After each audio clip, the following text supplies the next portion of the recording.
사랑하는 여러분, 오늘 우리는 예수님이 가장 고독했던 밤 겟세마네 동산에서의 그 기도를 우리가 함께 묵상하고자 합니다. 고난중을 지나며 우리는 자주 예수님의 십자가를 떠올리고 또 묵상하게 됩니다. 그러나 그 십자가를 지시기 전에 예수님은 홀로 먼저 무릎을 꿇으셨고 땀이 핏방울이 되어 흐를 만큼 밤이 깊도록 그렇게 기도하셨습니다. 그분은 하나님이셨지만 인간의 몸을 입고 이 땅에 오셔서 우리처럼 약해지셨고 우리처럼 괴로워하셨습니다. 그리고 그 괴로움 속에 제자들이 아닌 아버지 하나님만을 붙드셨습니다. 아버지께만 고백할 수 있는 고통이 있었고 하나님 아버지께만 드릴 수 있는 순종이 있었기 때문입니다.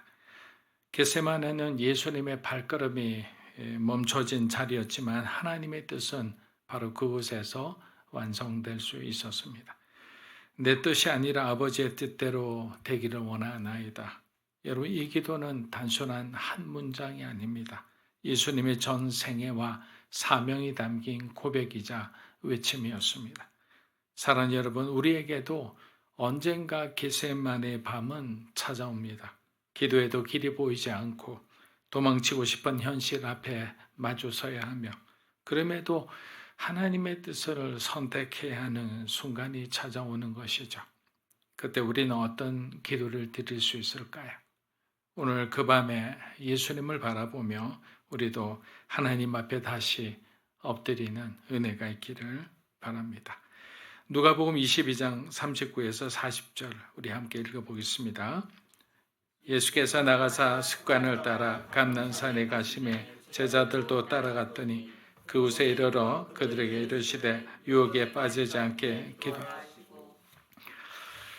사랑하는 여러분, 예수님은 십자가를 앞두고 감람산으로 향하셨습니다. 누가는 이 장면을 소개하면서 예수님께서 습관을 따라 가셨다라고 기록합니다. 아주 짧은 구절이지만 예수님의 삶을 가장 깊이 보여주는 말씀이라 생각합니다. 예수님은 중요한 일을 앞두고 갑자기 기도하신 분이 아니었습니다. 기적이 일어나기 전에도 고난을 맞이하기 전에도 사람들의 환호를 받는 순간에도 거절을 당한 그 밤에도 예수님은 언제나 하나님 앞에 무릎 꿇었습니다. 예수님의 인생의 결정적인 순간마다 기도로 나아가셨고 그 기도의 삶이 겟세마네 동산의 몸부림으로 이어졌던 것입니다. 그분의 순종은 어떤 한순간의 감정으로 이루어진 것이 아니라 바로 매일매일의 그 기도 속에서 그날이 준비되어진 거예요. 우리도 마찬가지라 생각합니다. 하나님 앞에 매일매일 드려지는 이 기도가 과연 하나님께서 우리의 기도를 들으실까라는 의문이 들 때도 있지만 결국에는 이 기도가 쌓이고 쌓여서 하나님께서 우리를 위해서 예비하신 그날 바로 그 시간에 그 일들이 이루어지게 되는 것입니다. 여러분, 인생의 중요한 승부는 그럼 어디에서 일어날까요? 사람들은 전쟁터 한가운데서 지도자들의 회의에서 중요한 순간에 어떤 사람의 영웅적인 행동에서 승패가 갈린다고 말합니다. 하지만 성경은 다르게 말합니다. 진짜 싸움은 보이지 않는 자리, 기도의 자리에서 결정되는 것입니다. 이스라엘과 아멜렉과의 여러분 전투를 기억하십니까? 여호수아는 칼을 들고 나가 싸웠지만 진짜 전쟁은 산 위에서 모세의 손에 의해 결정되었습니다. 모세의 손이 들리면 이스라엘이 이기고 내려가면 아말렉이 밀고 들어왔습니다. 그래서 사람들은 눈에 보이는 어떤 철병거가 얼마나 있고 군사가 얼마나 있고 이런 전투력을 말하지만 하나님은 우리의 기도에 손을 보시는 거예요. 아무리 유명한 사람과 부유한 이들이 가득한 교회라도 여러분 기도가 없다면 영적 싸움에서 이길 수가 없습니다. 저는 그러한 교회를 많이 보았습니다. 기도하지 않는 교회는 결국 서로를 향해 칼을 들고 싸울 수 있는 것. 그래서 분쟁하는 교회가 되고 결국 교회가 갈라지게 되는 것입니다. 사랑하는 여러분, 그리스도인은 전장의 전술보다 우리를 향한 하나님의 뜻을 볼 줄 알아야 합니다. 그래서 기도 없는 전투는 이미 패한 싸움이다. 여호사밧 왕에게도 하나님이 이렇게 말씀하셨습니다. 역대하 20장 17절입니다. 읽어보겠습니다. 대열을 이루고 서서 너희와 함께한 여호와가 구원하는 것을 보라. 유다와 예루살렘아, 너희는 두려워하지 말며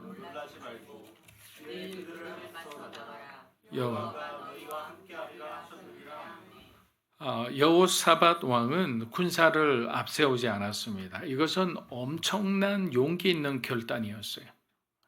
모압과 암몬의 그 연합 군대가 쳐들어오는 앞에서 이스라엘 유다 혼자서는 어떻게 할 수가 없는 그런 절체절명의 상황이었습니다. 항복을 하거나 아니면 죽음을 각오하고 전멸을 각오하고 싸워야 하는 그런 어떤 순간이었습니다.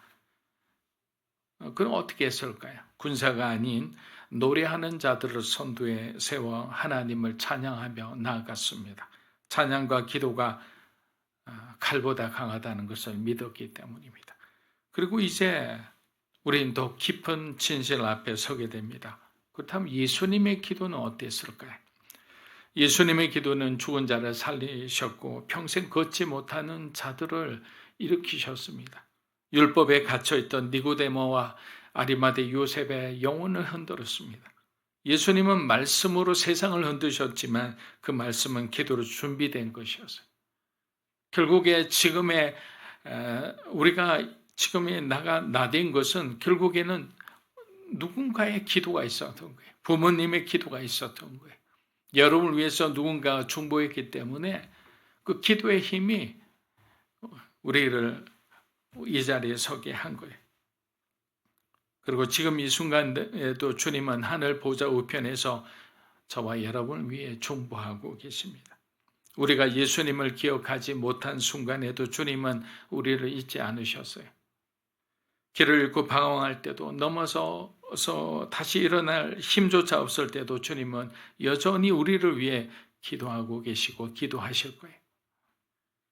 사랑하는 여러분, 이 싸움은 단지 어떤 한 인생의 위기를 극복하는 그러한 문제가 아닙니다. 이 싸움은 우리의 영혼을 지켜내기 위한 싸움이고 하나님의 뜻이 우리의 삶 가운데 이루어지느냐 아니냐를 결정하는 아주 중요한 문제인 거예요.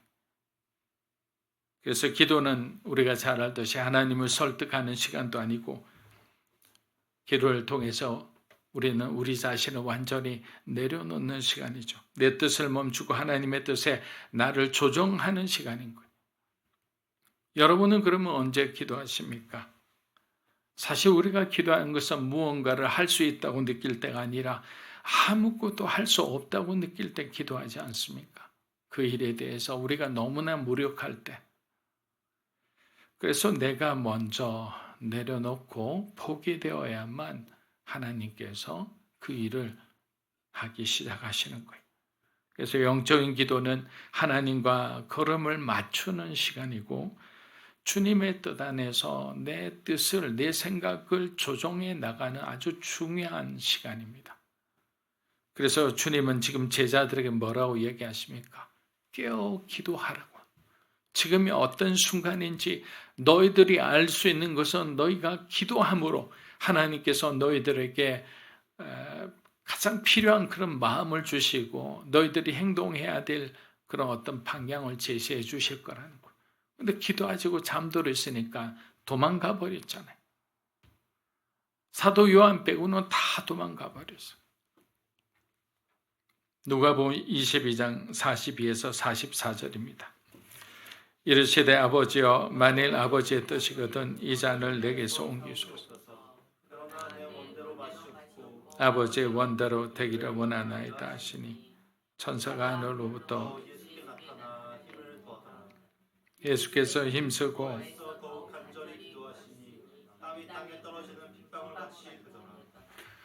사랑하는 여러분, 겟세마네는 고요한 묵상의 자리가 아니었습니다.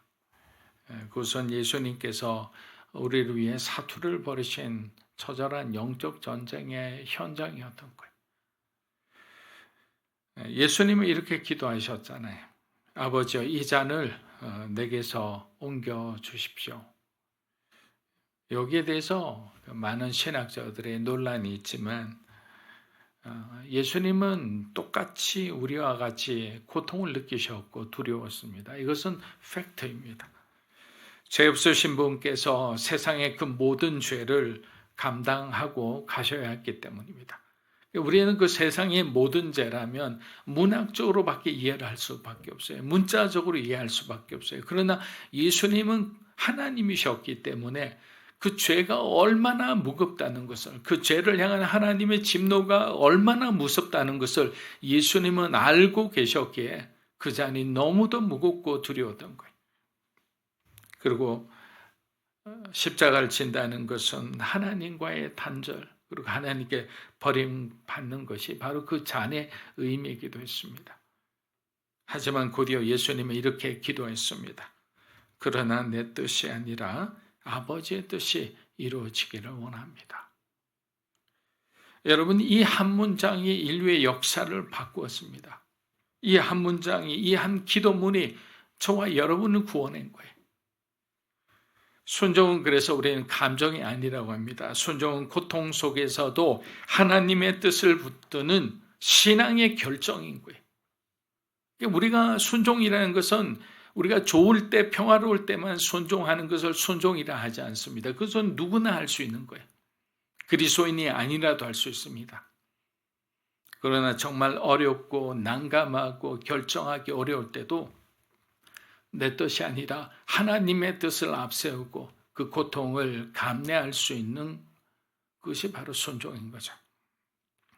그리고 그 순간 천사가 나타나 예수님께 힘을 더했다고 했습니다. 여러분, 여기서 우리가 큰 위로를 얻을 수 있는 것은 하늘의 능력은 하늘의 뜻을 선택한 자에게 임한다는 사실이에요. 사랑하는 여러분, 예수님은 완전한 하나님이셨지만 완전한 사람이기도 했다고 했습니다. 그분은 떨리셨고 주저하셨고 깊이 괴로워하셨다고 했습니다. 하지만 끝까지 기도하셨습니다. 그 순간 예수님의 기도가 바뀌었습니다. 십자가를 피하게 해달라는 기도에서 그 십자가를 지게 해달라는 기도로 바뀐 거예요. 그리고 그 기도는 응답되었습니다. 우리도 예수님처럼 기도할 수 있습니다. 기도한다고 해서 우리의 십자가가 순식간에 바뀌지 않을 수도 있습니다. 그러나 그 십자가를 지고 끝까지 지고 갈 그 능력과 그 힘을 하나님께서 반드시 부어주시리라 믿습니다. 그래서 오늘 우리는 용기를 내서 이렇게 한번 기도해 보았으면 합니다. 아버지, 나의 뜻이 아니라 아버지의 뜻이 이루어지기를 원하나이다. 그리고 우리는 믿습니다. 하나님은 지금도 우리의 기도를 들으시고 우리의 기도에 응답하시며 우리의 기도를 통해서 우리 모두를 다시 일으키시리라 믿습니다. 기도하겠습니다. 좋으신 아버지 하나님, 우리가 오늘 또 말씀을 통해 들었듯이 결국 주님은 기도의 주님이었습니다. 또 말씀의 주님이셨고 또 사랑과 봉사의 또 주님이셨습니다. 무엇보다 우리에게 삶을 통해 모범을 보여주셨고 하나님 나라를 보여주셨습니다. 그 하나님 나라를 향해 오늘도 걸어가는 우리 모든 성도들에게 하나님께서 기도할 수 있는 특권을 주셨기에 이제는 사람을 의지하지 않고 환경을 의지하지 않고 주님 앞에 더 가까이 다가가는, 또 무엇보다 믿음으로 사는 교회 성도 모든 한 분 한 분이 자녀를 위해, 가정을 위해, 교회를 위해, 나라 민족을 위해 기도하는 그러한 사람들로 하나님 기름 부어 주시옵소서. 이제는 우리 주 예수 그리스도의 은혜와 하나님 아버지의 크고 놀라우신 사랑과 성령님의 감화 감동, 교통하심의 역사가 예수님께서 우리에게 보여주신 그 기도의 삶을 통해 우리의 삶에 어떤 놀라운 변화가 일어났는지, 우리의 구원에 어떤 엄청난 역사가 일어났는지를 깨닫고 날마다 우리에게 주신 하루하루의 삶이 기도의 삶이 되기를 원하는 사랑하는 믿음으로 사는 교회 성도 한 분 한 분의 삶과 가정과 소중한 자녀들 위해, 이 자리에 계신 하나님의 거룩한 백성들 위해, 영상으로 예배드리는 주님의 귀한 동역자 위해, 이 나라 민족과 한국 교회와 우리 선교사님 위해 이제로부터 영원토록 함께 하시기를 간절히 축원하옵나이다. 아멘.